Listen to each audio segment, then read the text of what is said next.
everybody, welcome to my channel Geology World, and this is the chapter 10 Endogenic Processes and Resultant Landforms। तो पिछले chapter में हमने पढ़ा था कि जियोमॉर्फिक प्रोसेस दो तरह के होते हैं, एक एक्सोजेनिक और एक एंडोजेनिक।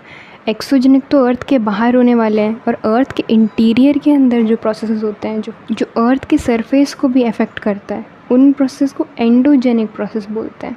अर्थ के इंटीरियर से ये प्रोसेस इनिशिएट होते हैं और ये अंदर ही एक्टिव रहते हैं, पर अर्थ का सरफेस भी इससे अफेक्ट होता है ऑफ कोर्स।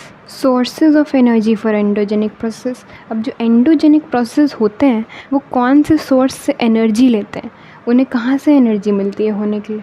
तो पहला तो सोर्स है एस्थेनोस्फेयर, जो इनॉर्मस एनर्जी चाहिए होती है एंडोजेनिक प्रोसेस में, वो अर्थ के इंटीरियर से मिलती है, which is the layer of the upper mantle that is called asthenosphere. यहाँ पे एनर्जी सर्कुलेशन बहुत ज़्यादा होता है, कन्वेक्शन करंट्स बहुत ज़्यादा होते हैं, क्योंकि मैग्मा का फॉर्मेशन और मूवमेंट इसी लेयर में होता है। तो एंडोजेनिक प्रोसेस भी इसी की वजह से हो पाता है।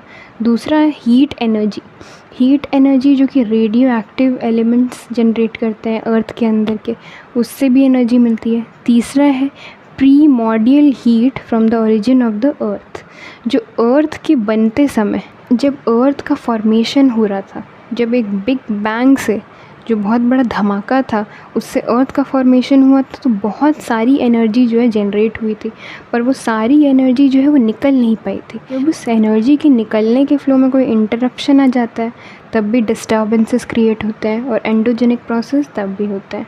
अब एंडोजेनिक या इंटरनल फोर्सेस जिसे बोलते हैं, ये तो अर्थ के अंदर होते हैं हमें पता है, और ये अचानक से होते हैं ये भी हमें पता है।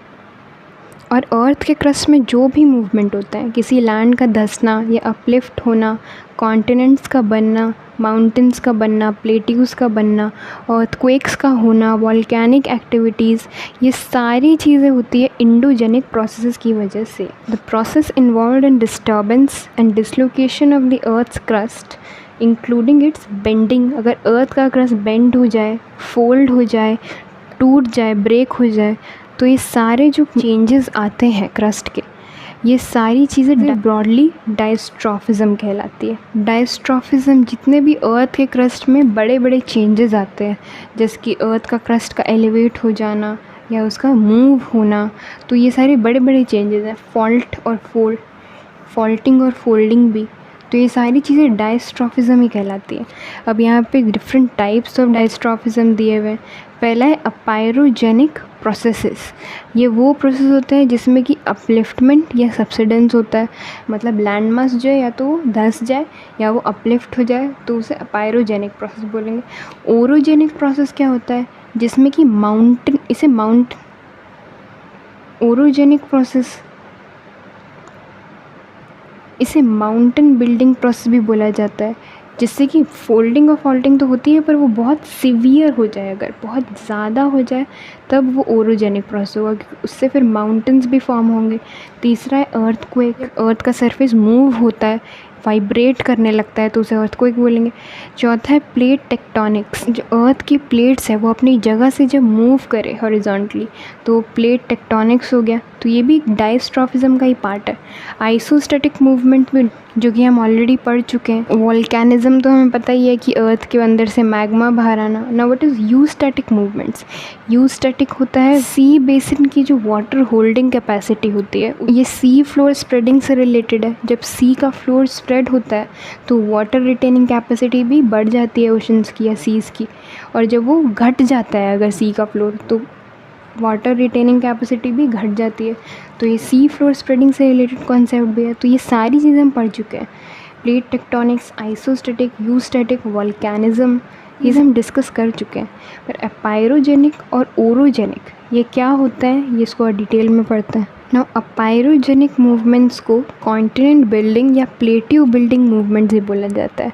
अपायरोजेनिक जो है वो ग्रीक वर्ड से आता है, अपायरोस, जिसका मतलब ही होता है कॉन्टिनेंट।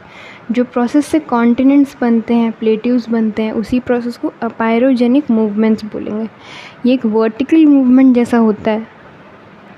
तो वर्टिकल यानी कि ऐसा, वर्टिकली और रेडियली जो अर्थ का सरफेस है अगर वो उठ जाए, अपलिफ्टमेंट होता है वर्टिकली उसका, और सब्सिडेंस अगर वो गिर जाए तो सब्सिडेंस हो जाएगा, तो अपायरोजेनिक मूवमेंट ही वर्टिकल मूवमेंट होता है। नेक्स्ट इज़ ओरोजेनिक मूवमेंट्स, जैसे कि माउंटेन बिल्डिंग मूवमेंट भी बोला जाता है। ओरोजेनी जो ग्रीक वर्ड है ओरोस से आया है, जिसका मतलब ही होता है माउंटेन। तो orogenic movement is a horizontal movement, जिसकी अपायरोजेनिक तो वर्टिकल था, ये हॉरिजॉन्टल मूवमेंट होता है, जिसकी वजह से अर्थ के अंदर एक कंप्रेशन या टेंशन बिल्ड होता है। मतलब जब कोई भी चीज़ हॉरिजॉन्टल, सपोज़ लैंड जो है वो इस तरीके से हॉरिजॉन्टली मूव कर रहा है और इधर से एक और लैंड मूव कर रहा है, तो दोनों एक दूसरे से टकराएंगे और एक टेंशन क्रिएट होगा उन दोनों के बीच, और वो दोनों एक दूसरे को एक बेसिकली धक्का दे रहे होंगे। इसी टेंशन से अर्थ के सरफेस पे फोल्ड्स बनने लगते हैं या दरारें आने लगती हैं, जो कि कॉन्टिनेंटल ड्रिफ्ट में भी हमने पढ़ा है। और जो माउंटेन्स बनते हैं वो तो इन्हीं फोल्ड्स की वजह से बनते हैं ना। एक एरिया में कंप्रेशन होगा, दबाव बनेगा, प्रेशर बढ़ेगा, तो दूसरे एरिया को भी उससे इफ़ेक्ट पड़ेगा, टेंशन दूसरे एरिया में भी क्रिएट होगा। जितने भी फोल्ड माउंटेन्स हैं, हिमालयाज़, एल्प्स, रॉकीज़, एंडीज़, और ये सारे जो अलग अलग माउंटेन्स हैं ये सारे इसी प्रोसेस से बने हैं, तो इसको ओरोजेनिक मूवमेंट बोलते हैं। नाउ डिफरेंस देखेंगे हम ओरोजेनिक में और अपायरोजेनिक में। Orogenic movement on the other hand horizontally effect करते हैं अर्थ सरफेस को। दूसरा है एक्शन, तो अपलिफ्टमेंट या सब्सिडेंस का एक्शन होता है अपायरोजेनिक मूवमेंट्स में। ओरोजेनिक मूवमेंट्स में कंप्रेशन होता है या टेंशन होता है। थर्ड है लैंडफॉर्म, अपायरोजेनिक से कौन कौन से प्लेट्यूज बनते हैं, कॉन्टिनेंट्स बनते हैं। ओरोजेनिक से फोल्डिंग होता है, फॉल्टिंग होता है, और मेनली ये माउंटेन बिल्डिंग मूवमेंट है या माउंटेन बिल्डिंग प्रोसेस है। जो भी फोल्ड माउंटेन्स होते हैं पहला, और जो फॉल्ट या फॉल्टेड स्ट्रक्चर्स होते हैं जैसे कि rift valleys, block mountains. Rift valleys बोलते हैं जब वैलीज़ बन जाती है अर्थ के अंदर, मतलब गड्ढा हो जाता है किसी फॉल्ट की वजह से। ब्लॉक माउंटेन्स जब ब्लॉक शेप का रॉक जो किसी बड़े से माउंटेन के फॉर्म में होता है उसी को ब्लॉक माउंटेन बोलेंगे, ये भी एक फॉल्टेड स्ट्रक्चर है। वॉल्केनिक माउंटेन्स, ये सारी चीज़ें एंडोजेनिक प्रोसेस की वजह से बनती है। Now the difference between endogenic process और एक्सोजेनिक प्रोसेस यहाँ पे दिया हुआ है, दोनों के बीच का डिफरेंस दिया हुआ है। नेचर, तो पहला तो इंटीरियर ऑफ द अर्थ में होता है endogenic, exogenic exterior of the अर्थ में होता है, अर्थ के सरफेस के ऊपर होता है। और एक्शन इससे क्या होता है, ये एब्रप्टली हो जाता है। एंडोजेनिक में अचानक से होने वाले होते हैं, एक्सोजेनिक स्लोली या कंटिन्यूसली होने वाले प्रोसेस होते हैं।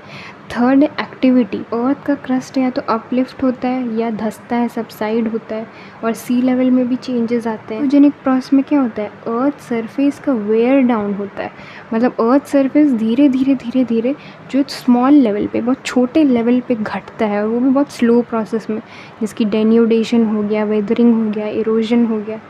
फोर्थ है source of energy, internal sources होते हैं, अर्थ का इंटीरियर हो गया, एस्थोनोस्फेयर हो गया, रेडियो एक्टिविटी हो गया, कन्वेक्शन करेंट्स हो गया। एक्सोजेनिक फोर्स, एक्सोजेनिक प्रोसेस में एनर्जी का सोर्स तो सन होता है सबसे इम्पॉर्टेंट, वाटर भी होता है, एयर भी होता है, ये सारी चीज़ें। फिफ्थ लैंडफॉर्म, जो एंडोजेनिक प्रोसेस है वो सारे कॉन्टिनेंट्स, माउंटेन्स, प्लेट्यूज, ये सारी बड़ी बड़ी चीज़ें एंडोजेनिक प्रोसेस की वजह से बनती है।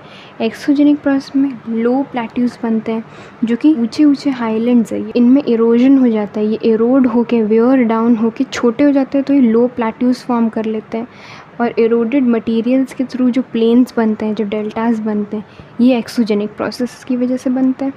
Now chapter 10 is complete. Next we are going to start with chapter 11. Till then, take care and goodbye.